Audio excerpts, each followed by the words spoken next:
It's not going to tank my business if I make a mistake. Well, I'm going to be there to win my audiobook award, right? Hiring somebody will show you the gaps in your systems. You might be the first person that I have ever known with a 1980s German alter ego. I learned during COVID how to really write cringy marketing emails. This is the beginning of the apocalypse, I think. I love hearing everybody who said that they don't do audiobooks come and do stuff. I'm going to have Tim on and talk about what it's like to be a Hallmark movie leading man. I got to tell you, Tim, I'm not entirely sure where this conversation is going to go today. Me neither, and I'm excited. But I'm looking forward to it. Your name has come up multiple times when I ask people, who do I need to get on the podcast? Who would you like to hear from on the podcast? Really? Yeah, your name has come up a bunch of times, but here's what's interesting about it. You know, somebody will be like, oh, you should have Joe Cipriano on to talk about promo, or you should have, you know, Randy Thomas on to talk about live and outs. And like, you should have Tim Heller on the podcast because he's so smart and so funny and so kind. And I was like, so I'm going to have Tim on and talk about what it's like to be a Hallmark movie leading man. This episode, get ready for your heart to grow 5 sizes. Yeah. I'm like, I don't know. I don't know if I can make an interview out of that, but we're going to try. So yeah, here we are.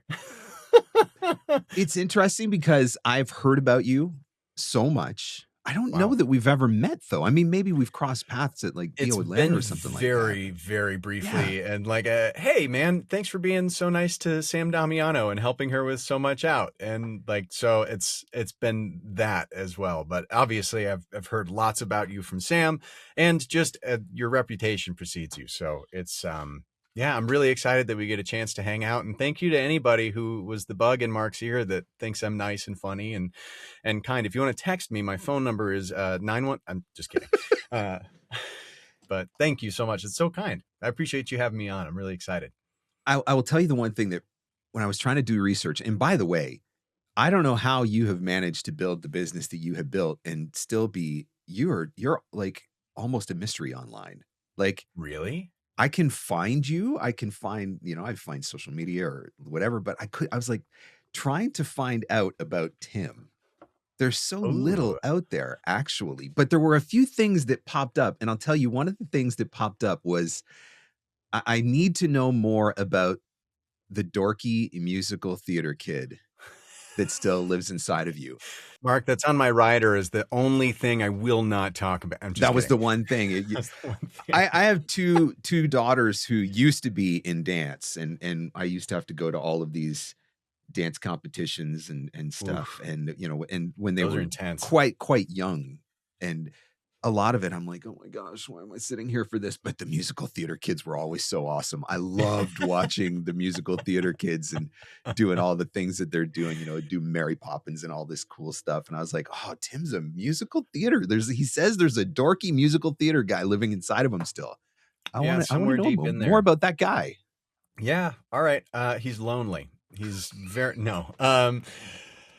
yeah, so I am a certified musical theater dork. That was really where I got I started out doing improv as a kid and doing that all the way up through high school, and started doing musicals into middle school, into high school. And it just was something I really enjoyed doing. I played sports all growing up. I've always loved to move. I love watching sports, playing them, and then found dance in high school and, quit the soccer team freshman year to go do the musical instead. And that's what it was really the end from there on out. Went to school for musical theater down at Texas State University. I don't know. I loved it because it felt really challenging. And I mean, you get bullied a little bit, like from the travel soccer team, calling you not nice names and names I will not repeat on the podcast. But it just kind of fueled the flame of like, man, y'all don't even know. This is one of the most athletic and challenging things. We're just running in soccer. We got to run and sing at the same time, smile till it hurts your cheeks, and act and lift people. So it's a little bit different, but I have not done a musical in a very, very long time. Just when my wife and I moved to New York City to pursue that, after college in 2014, some back issues of mine had taken that away. And I won't go all the way into that because I feel like a story I've told a lot, but we can dig in however you see fit. It's actually how I got my start in VO. Was I was doing musical theater, auditioning for all of that. Health issues came in and literally took my legs out from underneath me, and found the mic in a 3x3 closet in our apartment in Queens, and there she blows. But I still love to get to sing whenever I get the chance to, for auditions and little things here and there. It's mostly singing Creed at karaoke or doing my Jack Black singing for things, but I like it. It's fun. I was in my 30s, I think, when I finally got cable. I lived in a small town. We didn't have cable. And I remember discovering Turner Classic Movies. Ooh, And I mean, if there I was a grew up Fred on and it. Ginger movie on, I was watching a Fred and Ginger movie, or Gene Yep. Kelly. I loved watching Gene Kelly. So when you're telling me you're a musical theater guy, are you like, is like Broadway guy, or are you like, no, like, yeah, give me a Fred and Ginger, give me a Gene Kelly and a It's Sinatra, all of or it.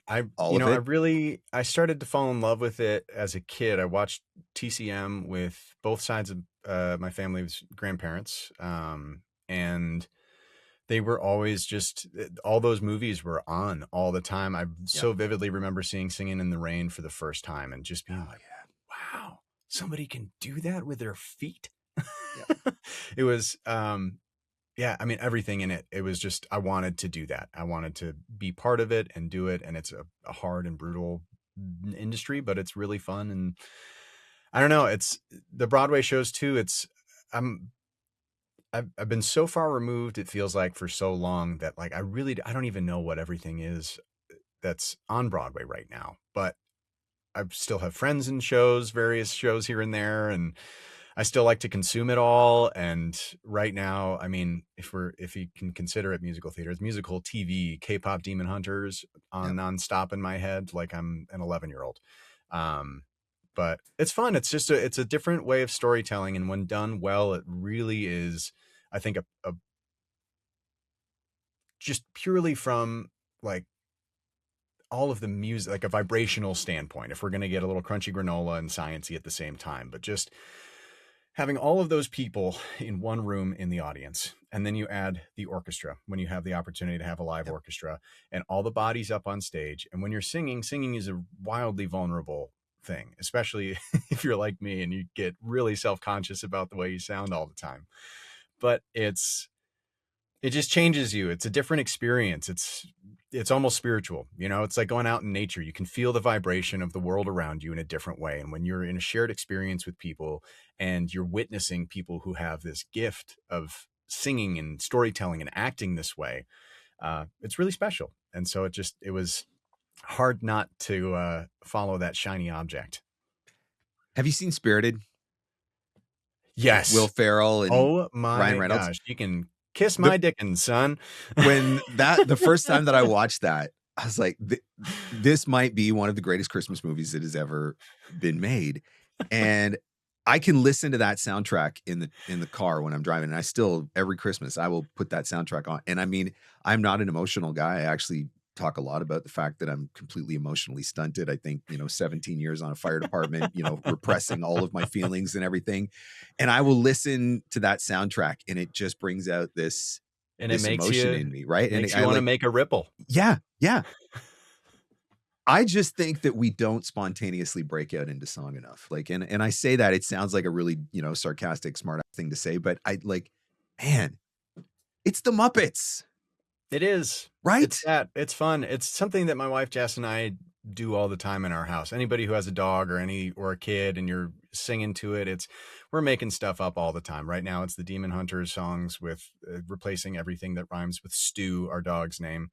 And yeah, I think it is very fun. It's been an interesting, like, I feel like I have some unfinished business with stage Okay. world and all of that, because I felt like it kind of got taken, or just got put on pause. I don't think I ever really said no, but now running a couple businesses and seeing how much of my brain and my life that takes, I'm like, all right, maybe it's okay that I'm not wrecking my body doing a show 8 times a week somewhere around the world. I feel like it's an underappreciated thing. And And I think maybe that's just because you get, if you're watching TCM back in the day, right? It felt like everything was a musical, and now it's like, so how often do you turn on the TV or turn on Netflix or whatever, and there's a musical, right? No. And so when Apple came out with Spirited, Netflix did Jingle Jangle, which was Hmm. one of their Christmas Yeah, musicals, that was and really there was sweet. Dolly Parton Christmas in the Square. Like there was a few, and I was like, it, we're coming back. We're bringing this back. Like I don't know. I actually think it's a really fun. I mean, I'm never gonna do it. Obviously, I have no talent to sing Hey, and don't dance say never, whatsoever. Mark. But I would absolutely be the guy sitting in the audience. I'm like, man, and I said the Muppets. Like, it's I don't know. How can you watch the Muppets and not just be smiling all the time when they're Yeah, just spontaneously breaking out into song or dance or whatever? And that feels like a good way to live. yeah, I agree. Having lived in that world a little bit, not as a Muppet yet, but So tell me about the transition from musical theater into voiceover. I mean, I know you said that back injury kind of caused you to have to get out of musical theater. You don't have to yeah. go deeply into it, but it's still an interesting transition to be going from song and dance into voiceover. So how did you discover voiceover, I guess is the question, and what caused you to think, Yeah. I'm going to walk this road? Yeah, well, it all started back in 1994 when I first saw Ace Ventura. No, I the transition was, at first I was really scared because I felt like, okay, cool, I've just been told by doctors no more dance, no more stage, no more anything like that. But and I was like, cool, cool, cool, cool, cool. This has just been my only goal for my entire life. So cried about it for a Yeah. day, and then I had actually heard about just voiceover as a viable option. My wife and I were on a tour of Jekyll and Hyde around all of South Korea. And we had some castmates that we knew before who had told me before the tour, they're like, hey, man, you should, when you get back, you should start looking into voiceover. I think, stop annoying all of us with your dumb voices and all of that and put it to use and maybe make some money. I was like, okay, cool. That sounds nice. Um, and then it wasn't until after we had gotten back that I really started to look into it. And I took a 5-week class with Andy Roth in the city. We were living in New York at the time. And um, within the first like 20 minutes, I was like, oh, shoot, this is the gig. I get to, when I went to musical theater school, like I was so focused on fitting in this box of being marketable or like what people wanted me to be or what they thought I should be. And that's a whole other story about finding yourself and really like finding your true authentic self. But it, I really found that all of the skills or stupid human tricks that I do had kind of fallen to the side while I was training in school. And it really came flooding back in that class. And so I got a taste of that. Then the back injury stuff was just a really unfortunate, luck of the draw genetically with early degenerative disc disease. Had 2 herniated discs in my lower back from 2010 all the way through 2021. And 2021, I had surgery that put an artificial disc in and fusion at the level below it. Since then, I've been relatively okay. In 2024, I had a really gnarly flare up that lasted from like March to September. Learned a lot of new things, and now I'm training for a High Rocks functional movement race. So yeah, but the transition, I think, because of how physical theater and dance are, and having the experience and a little bit of experience in film and TV, nothing that anybody would have seen, and all the training from theater and dance, the physicalization work that comes with really anything from commercial to e-learning to animation and video games really helped me find my way in. And it all really opened my imagination in a way that I hadn't felt like I'd been able to in live action performance. You're doing all these voices. You have all of these characters, all of these things from your musical theater days. You might be the first person that I have ever known with a 1980s German alter ego. Oh yeah. Oh, Mark, you're so flattering. I Bitte. fell down the Instagram rabbit hole, my friend. Oh man. Where If did that's that come from? okay, wow, we got to take this back. So I think the first time, so his name is Dieter Unz. Um, and I think the first time that he came to be was, I think 2023 vocation retreat was in Costa Rica. Okay. And at VO Atlanta that year, Karin had asked if I would be able to come in and fill in a lunch, like a lunch session speaker slot. And I was like, oh my God, yeah, that sounds great. It's over my birthday weekend, Costa Rica. My wife can come. And she said, just let us know if you have any branding or merch that you want to hand out. And I was like, oh, right, merch. What do I make for a conference? And I was thinking about all the things that I've got. And I was like, what's something really different that we could make that I haven't seen anybody make yet for a conference that would fit me as a pasty white guy from the Midwest and being in Costa Rica for a week? I was like, a hat? No, they're going to make a hat. Sunglasses? No, they're going to have sunglasses. What about sunscreen? And so I made, oh, actually, there's one on the floor. I made this. It's called Freckle and Burn by THC. Keep calm and lather on. Nice. And I've gotten messages from people that they still have these and that it's actually a really good sunscreen. I didn't make it. I found a place online. But so with that, I didn't want it to just be this thing of like, people still getting to know who I am and how do I make this, how do I show like the version of myself that is authentic, but a little bit goofy, but still attention grabbing. And I was like, I was looking around my office and I've got these sunglasses. I have this random gold lame vest for something. Or, oh, I bought the vest. I bought the vest for the glow party at Costa Rica. Okay. And so I was like, how do I make this video? And I was like, okay, I think I can make this like, yeah. This is Dieter Unz, and we're going to speak in German. And I don't know how to speak German, but we'll pick a couple words. And so I put on the vest and I found this hat in my closet and these my favorite sunglasses, and turned off all the lights in my studio and just tried to see what I could come up with. And he just kind of came out.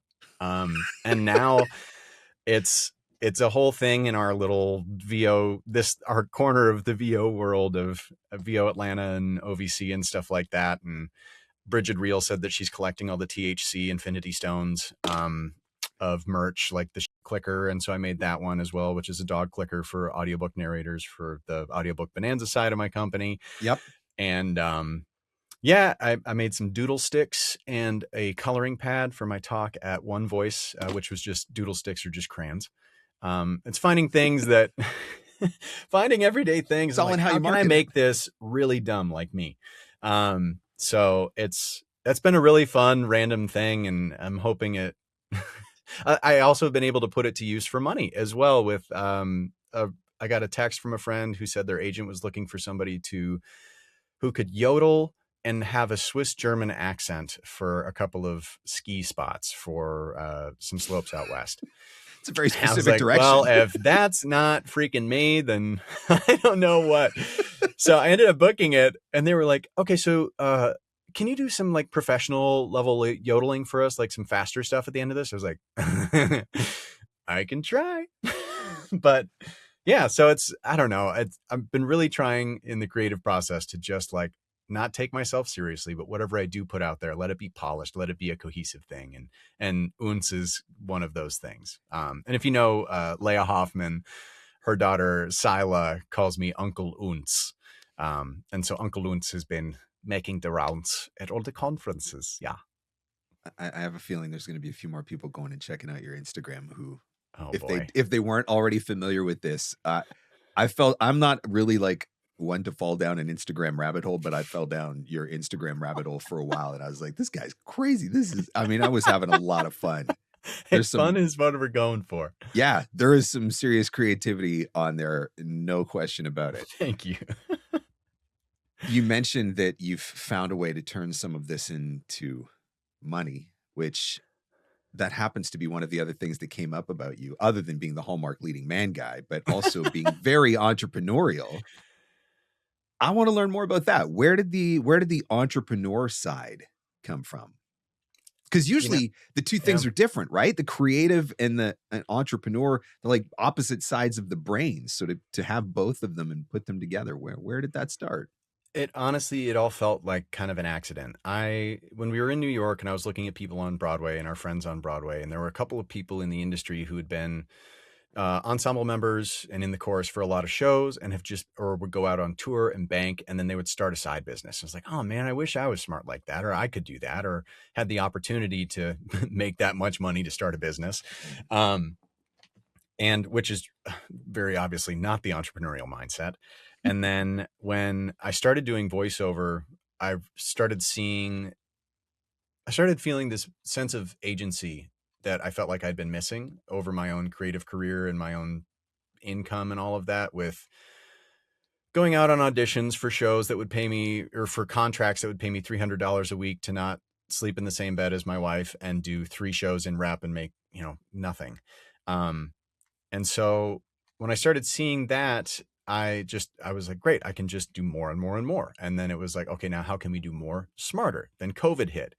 All of this, mind you, I had no idea about the Voice Actors of New York City group or your group or anything like that, any of these communities that probably would have made my life a little bit easier and been less of me taking handfuls of pasta and throwing it at the wall.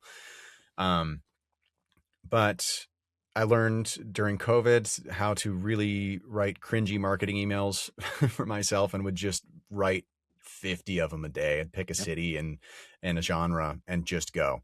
Um, and that worked a little bit. And then in 2022, we had been, so end of 2020, my wife and I moved back to the Austin area. We went to college down here. Um, and I got connected to a client here that I still work with, Clint Greenleaf at Content Capital. Awesome, awesome folks there. And they had seen on LinkedIn that a friend of theirs had hired me to do an audiobook. And they said, we just signed this deal with Forbes to produce a bunch of audiobooks. Would you want to read some? And I said, oh, no, thanks. Thank you though. That ROI doesn't match my ADHD, but I can build a machine of people that would help, do this. I've got friends that are really good at it, and like audiobooks are their main bag. I've got engineers I've worked with on all kinds of projects around the world. What if I build the system and you guys white label it, and you let me fail forward through the first 5 or 6, and if you like it, great. If you don't, no hard feelings, and we can stay in touch on other things. And much to my surprise, it worked. And I really tried to draw from good experiences I've had in theater, TV, VO, and bad experiences I've had in all of those genres as well. And try to build something that was really human focused, and just was like, all right, we're not messing around here. We want to make high quality stuff, so that we all keep getting more work. But also, if you're sick, you're sick. Don't worry about it. Don't stress. This is flexible. I think, it's, yeah. So that all happened. I ran all of that by myself for about 2 years, and then realized I needed help. More so, my wife said, you can't keep doing all of this all the time and doing VO full time and managing all these books. You're starting at 6 in the morning and not ending until like 9 at night. So Yep. I need you back. And so I got really fortunate, and got to meet Sam Damiano through VA for VO, and brought her on. And then about a month in, my back started to flare up, and I was like, all right, baptism by fire, Sam. I said I wanted somebody long-term partner to help me run audiobook production, and it's happening now. And she's really just taken it and run with it.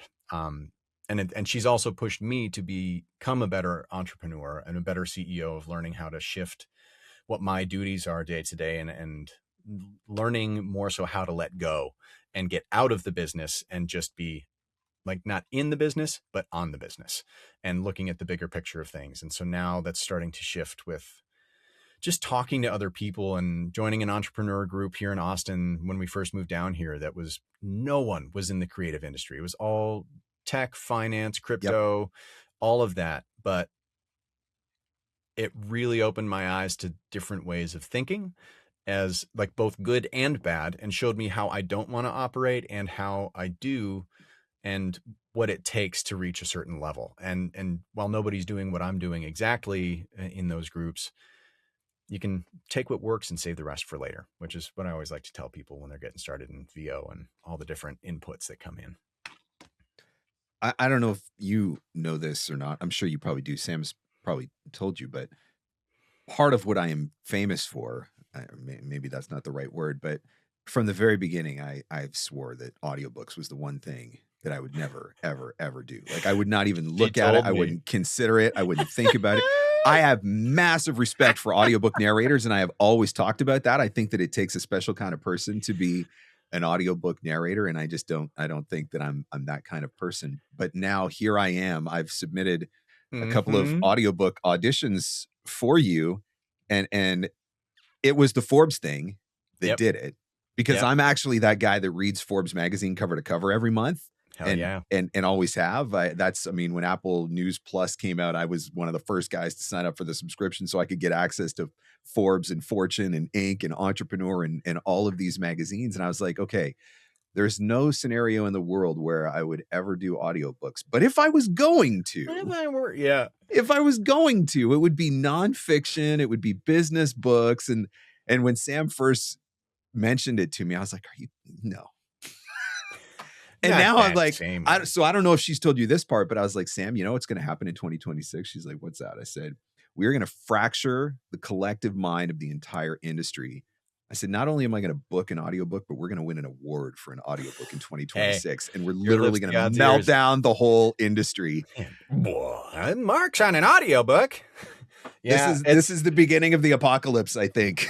I had pitched like a breakout for a conference, and not happening this year, but maybe at some point, or maybe I'll just hold a little Zoom webinar, but of that's called I Don't Do Audiobooks, because the number of people that I have heard from, friends of mine and folks like you included, that are like, nah, man, I don't do audiobooks. Thanks for asking, but I'm good.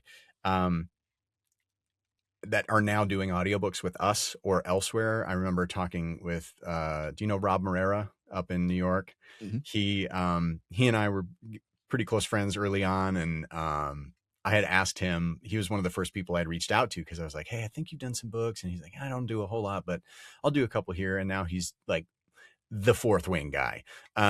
So it's fun to see. And it's just, I think more so for me, I get so much excitement out of being able to hire my friends. It honestly kind of outpaces the excitement I get from bookings, because it's like I get to pair my friend who's a talented narrator with my friend who's a talented engineer, and all connected by my friend who is just a talented human being, Samantha Damiano, and bring it all together and hopefully create some, meaningful income and repeat clients. And as this grows, more and more opportunities for folks to, fill in the bumpy sections of income throughout the year. My goal is for myself and others, to help smooth it out a little bit.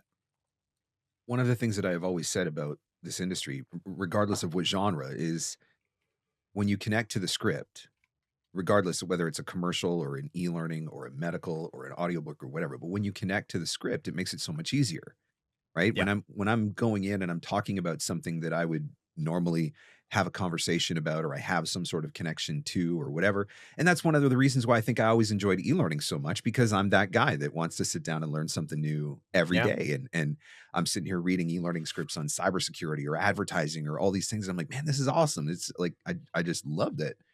And so if you had came to me and said, I want you to audition for my romance novels, I'd have told you to take a flying leap. But but when hey, you when never know. There could be a Forbes that's like relationships in the workplace. But and I also want to be very clear, I'm not in any way taking credit for Rob Morera's like massive success in the audiobook world. That was just one example of resistance to, hey, yeah. I think, you know what? This is the natural evolution of the industry too, though, is staying open to new opportunities that present themselves. And I mean, we're in an ever evolving industry. I think particularly now AI. I just had a conversation literally today. I just had a conversation with a client that I've been working with for years, producing stuff at a very high level.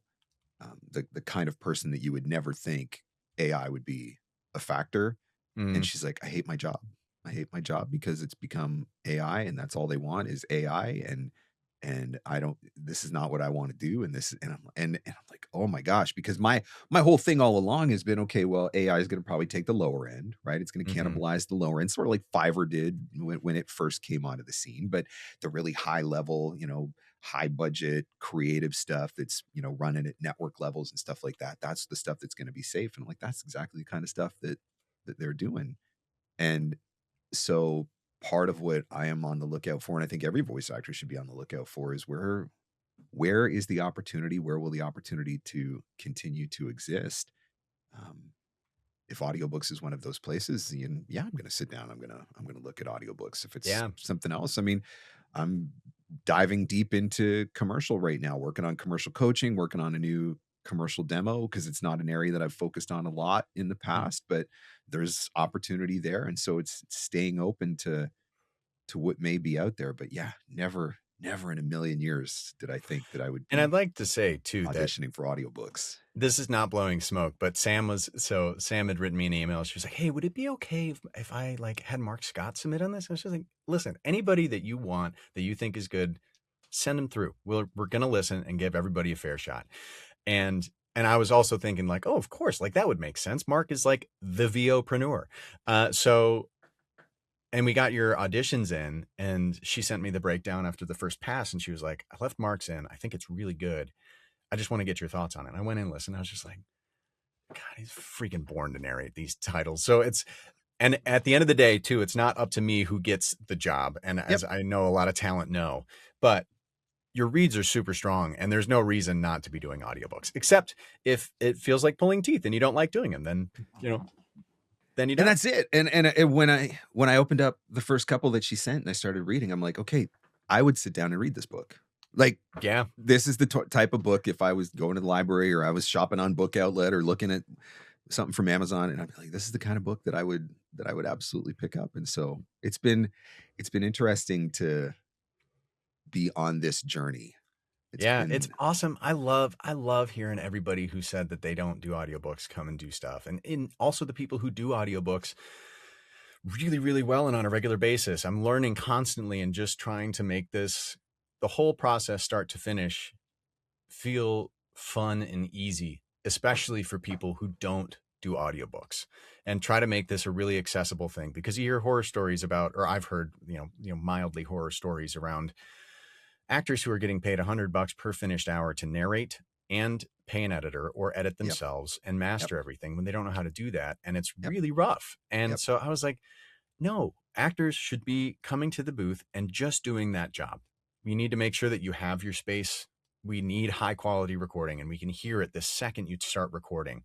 yep. If you have like major compression or plugins going that are altering that space or whatever it is. But it's really trying to give grace back into this system that it feels like is just, so if you're not perfect and spot on every time, then you're done or you're not considered again. It's like there's space for grace in everything that we do, and we're trying to improve it all as we go, and as things grow too and different projects come in. But yeah, it's fun. I want to talk more about something you said a few minutes ago about being working on the business, but not specifically being Mm, in the business. Because I think this is an area where there are a lot of voice actors who maybe know they need help or have thought about it mm-hmm. would be nice to have help, but it's not a natural thing for a lot of us because I've talked before that from a very young age we're taught how to be employees, not Mm-hmm. employers, and so you don't Yeah.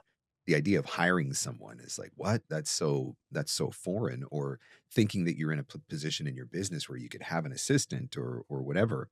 Mm-hmm. But you're a guy who's running two very successful businesses at a scale that is not sustainable as an individual. Yeah. And so it's forced you to have to do some of this stuff. So I would love to hear more about, I guess, when did you first realize I need some help? And how did you go about deciding where to look for it, how to go through that process? Just Yeah. curious about I that whole side of it. Yeah, well, very kind and generous of you to say successful businesses at this. We neither have gone under, and they're both in the black. So I will take that as a sign of success. And it does cost a lot of money to grow businesses and figure all of that out. So it's, I'm on the wave and I'm enjoying the ride. Yep. I think the first time I realized I needed help was about a year before I ended up hiring Sam.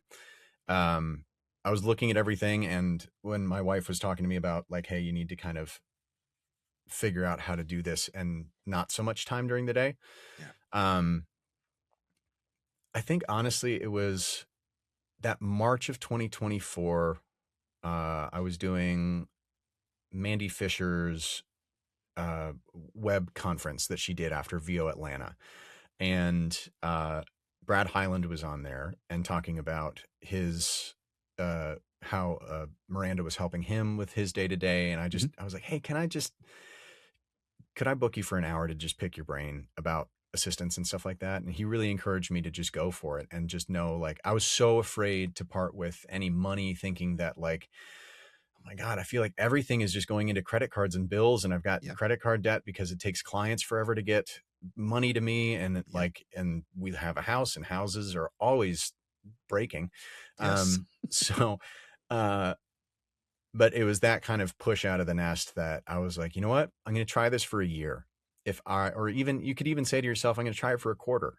And if I don't see a positive return in this, then I know that I can change and pivot and try something different. It's not the end of the world. And I think, and obviously Sam is Sam and everything worked out great. But it's really hard to ask. I've found it really hard to ask for help, even if it's not with just like a task or an admin task or anything like that, or keeping a business running, but even like reaching out to people, be like, hey, would it be possible for you to introduce me to this person? Or, hey, I'm struggling with what yada, yada, yada in my studio, or I'm trying to figure out where to go next with this genre.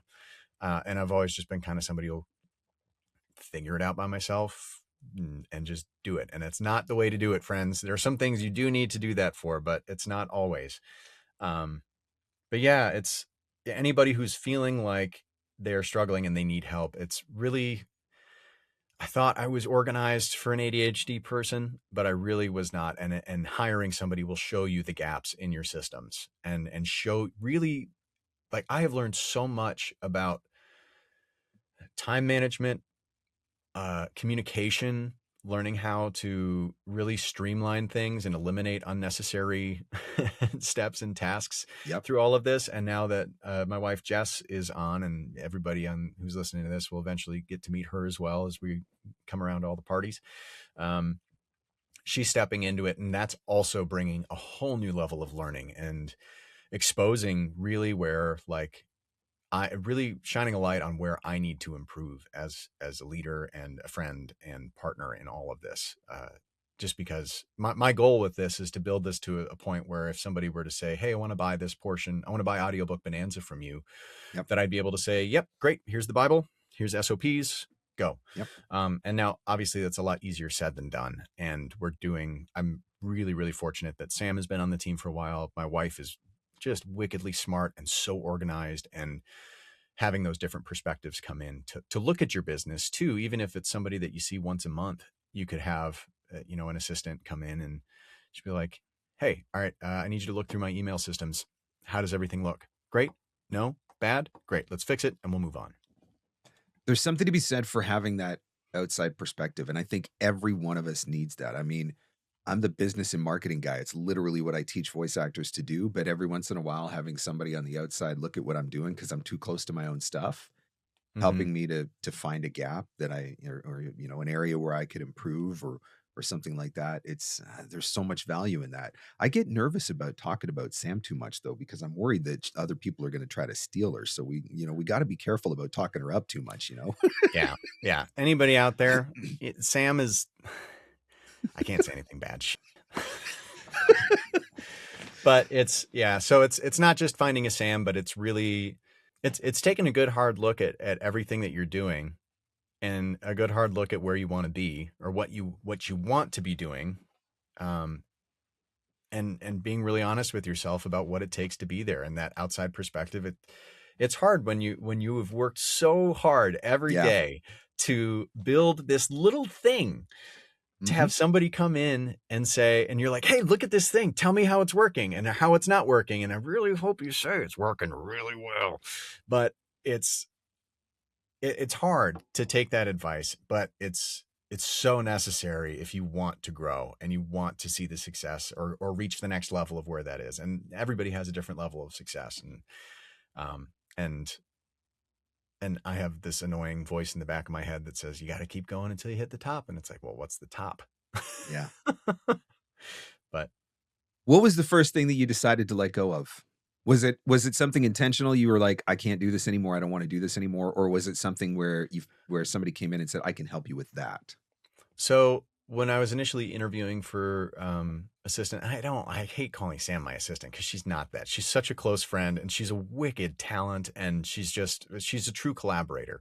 Yeah. Um, and so I was looking for somebody who could help me with getting a CRM going because I had a really janky spreadsheet and was really not marketing a whole lot. I was happy with the income I was getting from representatives and stuff like that and private clients that I had for a little bit, but I was like, I should probably do this too. And then, and so she came on to do that. But then with audiobooks, I really needed to so back to the getting out of the business and just getting and looking on the business is I knew that if I wanted to grow things, I could not be handling every single task and every Yeah. single email and every single step of project management that it takes to get an audiobook done. And there's a lot. And there are so many different variables depending on who the author is, what genre it is, how many narrators there are, where they're based in the world, what their publisher is, if they're independent, all these different things. And so I was on the phone with Sam for like probably a week straight. We were on Zoom and just saying like, this is, my goal my goal by the end of, X amount of time is that I am looking at things, but not acting on them. And you are taking charge of that. And so, and it's also been a learning curve for me because I'm so used to stepping in and just taking care of stuff that Sam has actually had to give me the feedback of like, hey, I got this. Mm. Like you stepping in is actually muddying this up. And I was like, oh, right. I just need to be the fly on the wall. What an awkward conversation to have, but at the same time, what a blessing to have someone Not who will even have that it. conversation with And I you. just like I told her straight up when we first started talking and working together, I was just like, look, I'm not in this to have smoke blown up my butt. Like Mm. I know who I am and I know who I'm not. And I'm not somebody big and fancy. I'm not somebody that everybody knows, but I just want this to work and I want whoever works with us to want to come back. And whenever they get an email from their agent or from us directly that says THC and publisher or independent or whatever it may be, that they're like, yes, that job is worth my time because Yeah. I know that those people are going to treat me with respect. I know that the pay is as fair as they can get it. And not that sells us a little short. I don't work with people who can't afford our base rates Right. to pay our talent. And so it's just, I knew what I wanted everything to feel like, and I Yep. wanted it to look like. And Sam was able to take what I had built, improve upon it. And now my wife, Jess, is doing that actively. And like her first day was technically December 2nd, but we had a lot of travel and stuff going on. So it was like Monday was her first day. And we had a new author reach out to us by referral that was like, I've got this book. And oh, P.S. I'm writing a second book that's coming out this year and a third book that I want you guys to do. I was like, great. This is the stuff that I find so interesting is just understanding how other people have come to the decision-making process. For me, I have trust issues, right? Mm, And I falsely believe I can just do it better myself or faster myself or whatever, right? And those are the things that make it hard sometimes to let go. But then at the same time, when Brad Highland convinced me to give Voice 123 another shot, and he's like, Mark, look, I'm going to tell you straight up, if you're not going to do your profile, do the SEO, like all the optimization, like don't waste your time. mm-hmm. It's pointless. And I'm like, there is a less than 0% chance that I'm going to do any of that. And so then when he put me in touch with Sam, and I was like, Sam, here's the deal. Take my password, do whatever the heck voodoo magic you have to do. I don't want to know about it. You don't have to ask me about it. You don't have to talk to me. Just do it because I don't understand it. I don't want to deal with it. What a blessing to be able to just hand that off to somebody and then go from completely unfound and unranked anywhere to being page one on a dozen different searches in Yeah. 24 or 48 hours or whatever, right? Like, and I know I would have never done that. I would have never put that effort in. And so Yeah. finding the right people who can fill in your blind spots or who have expertise in areas that you don't have expertise, like the value in being able to hand that off is so far beyond whatever you're paying somebody for an hourly rate. It really is. And if you can breed an environment of trust and agency and ownership over tasks or ownership of like I say anything that I'm paying for software wise, if it's an audio library, if it's licensed footage, or if it's whatever it is, and it's going to help you in your business, as long as we're getting the work done that we need to do, Yeah. use it, grow your business, take the things you're learning here and that we're learning together and apply it to whatever you are passionate about. And I want you to stay around, obviously, but just stay in communication. This is really Yeah. like, a mentor of mine in Austin here, has helped me so much with this audiobook stuff, and also gave me some of the worst advice I've ever gotten too, which was, I was saying, I felt like I was not making enough on my cut of the audiobooks early on. I was like, I'm really not clearing much and I'm doing a lot of work. And they said, oh, great, we'll just pay everybody else less. And that was a turning point for me of like, oh, no. No, I don't think I want to be And that so, guy. and in that moment, I was like, I am going to figure out how to build a business the way I would want a business to treat me. Yeah. And it takes a little bit longer sometimes to get like a really big profit or whatever it is at the end of the year. And we're still not hitting, like, I have my goals of what I want to clear at Yep. the end of the year, but Yep. things are still growing and we're doing it in what I feel like to be the right way. Yeah. And learning a lot. And like, I really think if you can breed this, I hate saying the word breed over and over. If you can create this community of people that are open to learning and failing forward and being honest about what they do and don't know, but also honest about the fact that they are going to try, and you can get that across to the client, you'd be amazed. And then actually deliver on it, not just say like, Yeah. oh yeah, I'll do that. And it's like, ooh, I forgot to do that.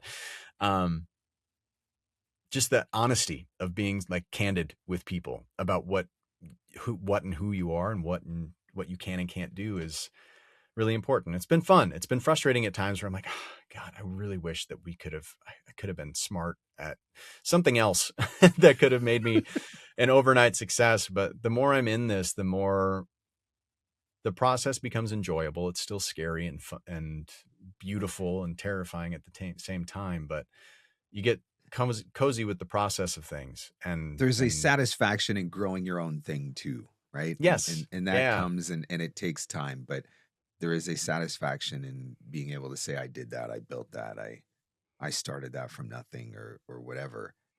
You've mentioned a few times the ADHD thing. Yeah. And I'm surprised. I guess maybe I shouldn't be, but I'm surprised the number of voice actors that I work with in coaching sessions where it's a legitimate struggle to when you're trying to Mhm. run your own business and work through that. And I don't always have good advice. Actually, often don't have good advice. I'm curious, what do you do to help stay focused, prioritized, not feel overwhelmed by all the different things? Like, what kind of systems, processes, whatever, other than Sam? Yeah, it's a really good question.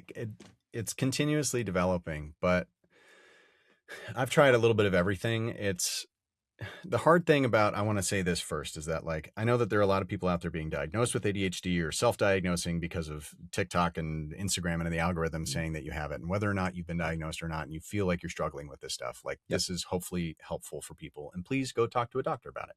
Yep. Setting timers for yourself, productivity timers are really great. There was an app I mentioned in my talk at One Voice that I can't remember the name of, but again, classic ADHD. I used it for a little bit. It forgot that I had it because I got pulled into something else. And yeah, but I think doing your best to really set a schedule for yourself. Yeah. And it's not necessarily even a routine. And the way that I described it last year in Dallas was like really setting these anchor points for yourself throughout your day, knowing that I may get a couple promo auditions in. Then when I'm headed out the door to the gym, that mean that I have to turn around and go back and do those. And then I could get a client email for a new client meeting for audiobooks that I have to take, or something that is important and urgent. Um, and that can throw my day. Yep. Now, I still get stressed. And now that my wife is home working with me, it's been really incredible to see the grace she has with me to be able to say, like, hey, you actually do have time.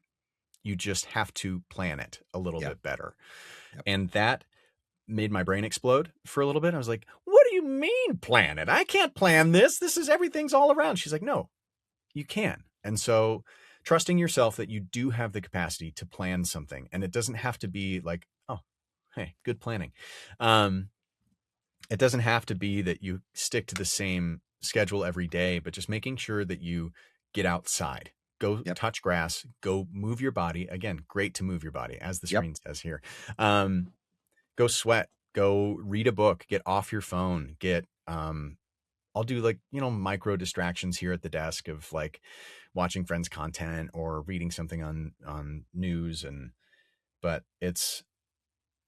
the other part of, like, what I said, that urgent and important, I think making a list or making a chart of, y-axis is level of importance and x-axis is level of urgency, Yeah. and it's a quadrant. And Yep. so this is not an original thing. I learned this while I worked at Lululemon. They had great leadership development there.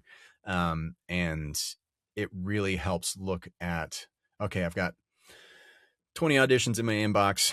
5 of them are due tomorrow at 8 a.m. The rest are due, 2 days from now. And I also have all these meetings that I need to schedule, and I need to get people paid, and I need to do all these things. Great. Where do these land on the matrix? Yep. Great. Now I have a clear action plan, and I can also delegate some of the stuff that may not be as urgent to other people to help me out. So that's something that I use a lot, but it really, honestly, I find a lot of grounding in movement and exercise. Meditation helps a lot. And then also, like, medication. If you have a doctor and practitioner that you are with that is licensed and is helping you with that, that's also an extremely viable option. I was on some medication for about 1.5 years, 2 years, and it helped a lot. I'm not on it right now, and things are all right. But it's, and the other part of it is knowing when to say no. And that's a Yeah. really hard thing to do when we are so trained, like you said earlier in our conversation, that we're kind of raised to be employees and say yes and do things quick and fast for whatever money we can. But you can make the same kind of matrix for your priorities in life and your goals. What's important? What's urgent? What is not so urgent, but still really important? And that's going to shift and grow as you reach different levels of success in your business in different areas. And just as life happens, you may have a kid and then you're like, I have to focus on what is putting, food on the table right now. And Yeah. that may mean that you drop something in your business, or you drop an avenue. And Lord knows I've tried a million different things to have different offerings for THC that would be potentially more, like stable income month over month. But trying, failing, learning, trying, failing, learning over and over and over. And you're never going to get further away from success if you're stepping up to the plate. But, having a Sam, having people in your life to anchor you certainly help, but you can do it by yourself. It just is, it's figuring out your own system. For all the other fellow neurospicy people out there, we know it's not just a one size fits all for everything. But I hope that helps some people listening. I know it's not like a 1, do this, 2, do that, and 3, succeed. What? Yeah. 3 easy steps. But I find it myself, even this week, like, a lot of really wonderful things have happened, and I still am getting stressed just because I want to do a good job. I Yep. want to do a good job by my team. I want to do a good job by my clients. And, like, there's still a portion of that that's like, I want to show my parents, like, hey, we're doing all right out here. And they do that, and they are very supportive, but you just kind of, again, that pivot is something that's really, really powerful. The ability to be agile and flexible, is something I think ADHDers are really good at. But figuring out how to put kind of boundaries around your creativity a little bit and your day really, really help you with productivity. I always see I can almost narrow it down to my productive days are the days when the phone and the iPad are not in the office with me. Yeah. My unproductive days are the days when my phone and my iPad are with the office are in the office with me. And I mean, it sounds silly and simplistic, but it's like I look back and I'm like, no, that like literally that one thing is, and it sometimes it drives my wife nuts because I don't answer her text messages right away because she's, upstairs texting me and my phone is sitting on the kitchen counter right next to wherever she is. But I was like, if I have this stinking thing in my office, I fall down these rabbit holes of 1980s German characters, singing and wearing shiny vests, and I can't focus. It's So a dangerous place to be. growing a business is fun, but it is definitely hard work. But I, Yeah. I like the idea. I think part of it too is reframing failure when you are learning, right? I Hmm. mean, man, the only reason why I know how to do half the stuff that I know now is because I did it all wrong before. And Yeah. when I did it all wrong, I was able to sit down and say, okay, well, why didn't that work? What did I get wrong? How do I do it better next time? And maybe it's version 2, maybe it's version 3, maybe it's version 203 Hmm. before I finally get it right. But it's reframing that some of these failures they're not catastrophic, right? It's not going to cause your business to shut down tomorrow. I mean, in most cases Hopefully anyway. not. It's Yeah. not gonna cause your business to shut down tomorrow, but being willing to take some of those chances and try new things to try to figure out better ways, better systems, better processes. Yeah. Yeah. And it's really, if anybody else out there listening is a fellow people pleaser or a recovering people pleaser, it's taking that element out of it, of like you said, that it's not going to tank my business if I make a mistake or make a mistake with the client who ends up being really upset and they don't work with us again. That's unfortunate, but I learned from it and it's going to happen less, or however that may look. But yeah, it's a scary thing, but really for me too, learning that everybody is really kind of making stuff up as they go. And Yep. it's never somebody being like, the right way to do this is this. The world is changing so fast. And so just getting out there and trying. I do think it is important that, like, when you're entering a new industry or you're entering a new group of people or anything, learn the rules first so that what the parameters are to bend them a little bit and figure out or rewrite them for your own business and what works for you. Um, but yeah, it's as frustrating as it can be sometimes. Like, I know that I've tried to follow other paths into a more corporate traditional setting, and I don't even like get to the first day because I'm like, I'm sorry, I really can't do this. Yeah. I've made a mistake. Yep. I can't stand not acting and not creating and not doing what I'm doing. Yeah, so we'll see where all of this goes. I'm really excited, and right now things are looking up, and my main goals for this year are to just let things be fun and let Right on. things be good instead of constantly thinking about what I've done wrong or how I feel like I'm behind because it didn't start 20 years ago or I didn't start, any of that. So yeah, I'm excited for 2026. On the note of fun, is there going to be another Mario Kart tournament at One Voice this year? There better be. Um, yeah, I think yeah. So this year, I'm not planning on going to VO Atlanta. I should be at the Vocation Curacao conference, and then at the very least, I'm going to come up to Dallas to host this tournament again.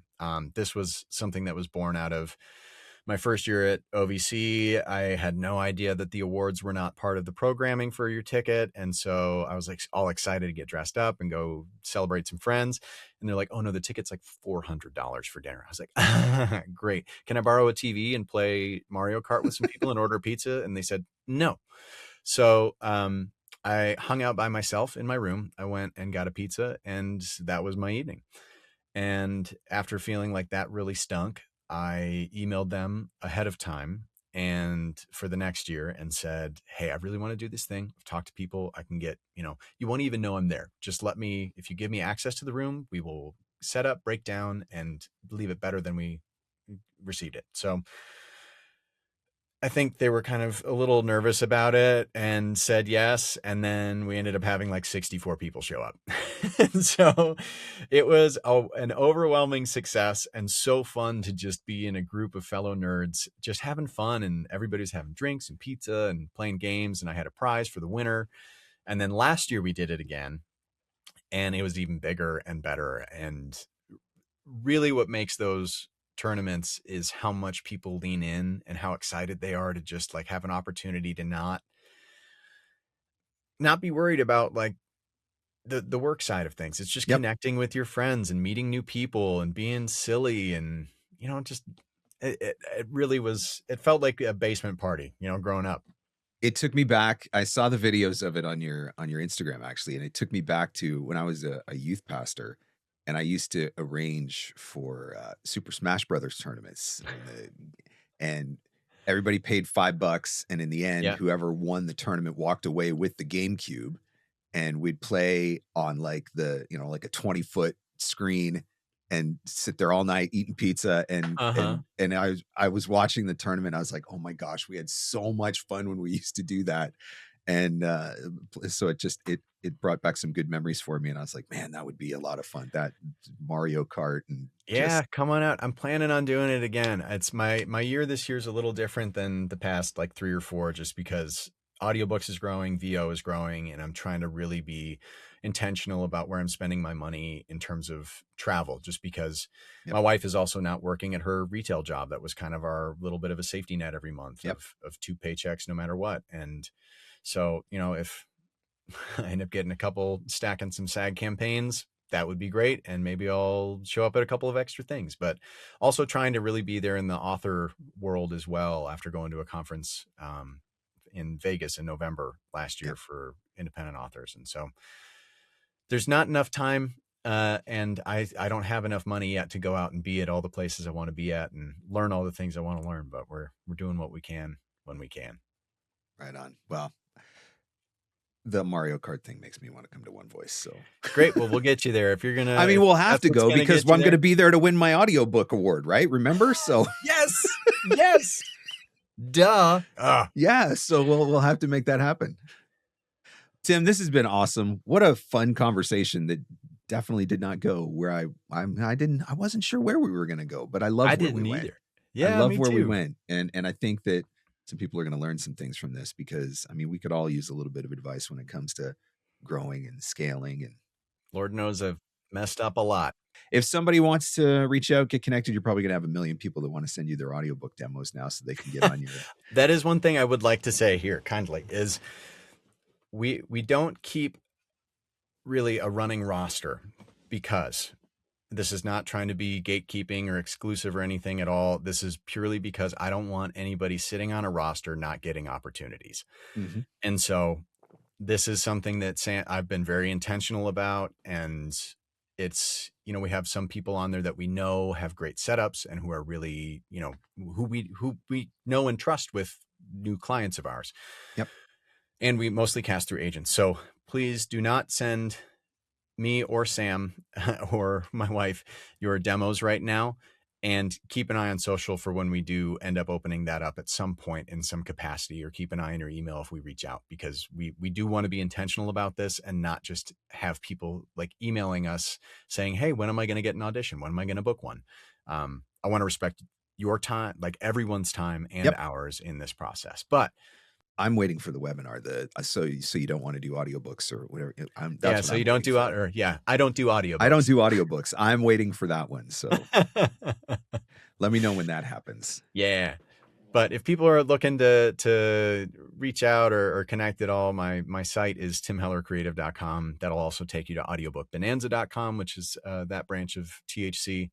And then all my social media is at Tim Heller Creative. So LinkedIn. And I will say too that I've taken kind of an intentional breaking period of spending as much time on social, and I'm not really great at responding there right now, but shoot me an email. Okay, there's plenty of back catalog on Instagram to fall down the rabbit hole and watch all the videos. So until I get too embarrassed and delete it all. But Yeah, but yeah, reach out that way, connect that way. And if you see me at a conference, please come say hi. I Right on. love just talking to people. So, and Mark, thank you so much again for reaching out and having me on the show. It's, I've been an admirer of yours from a distance in my little blips of free time here and there. Um, and I just, yeah, this has been really, really fun. I'll tell you because, it's just you and me, so I can Yeah, say this, nobody but, else is I'm here. gonna be working with Sam this year, and I'm a little bit nervous that her voiceover business is actually gonna take off, and she's not gonna have time for us anymore, so I'm thinking that I Don't may need to welcome just that into intentionally the universe. sabotage. Yeah, I'll just give her some bad advice and some coaching sessions or whatever so I can make sure that we still got all the access that we need. Even that won't work. She's too good. I know. She would find a way to overcome it, so Yeah. oh, man. Well, Tim, this has been awesome. Thank you so much for your time and for the great conversation and for the wisdom that you shared. I'm grateful. Thank you, Mark. I'm really, really glad that we got to hang out here and chop it up a bit.